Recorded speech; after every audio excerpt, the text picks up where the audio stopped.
નગરપાલિકા ચોક વિસ્તારમાં લૂંટની ઘટના બની છે। બડચક વિસ્તારમાં ધોળા દિવસે 1 લાખ રૂપિયાની લૂંટ થઈ। પૈસા ભરેલી બેગ લઈ ગઠિયો ફરાર થઈ ગયો। પૈસા લઈ ભાગતો આરોપી સીસીટીવી કેમેરામાં કેદ થયો છે। બેંકમાંથી પૈસા લઈને નીકળેલા આચાર્ય હતા તે લૂંટાયા છે। તેમના પાસે બેગમાં રહેલા 1 લાખ લઈ ગઠિયો દોડી રહ્યો હતો તે દરમિયાન સીસીટીવીમાં કેદ થયો છે। જો કે હાલમાં સીસીટીવીના આધારે પોલીસે આરોપીને શોધવા માટે તપાસ હાથ ધરી છે।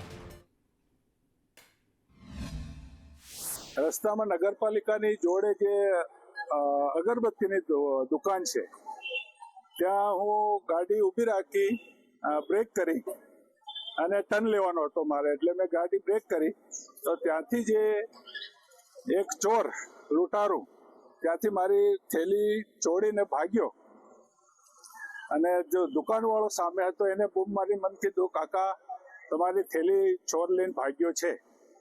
તો મેં મારી ગાડી ટર્ન કરીને પાછળ દોડ્યો, પણ એ ચાલતો જ હતો, ભાગીને આવ્યો, બાઇક નહોતી। મારી થેલીમાં 1 લાખ રૂપિયા હતા।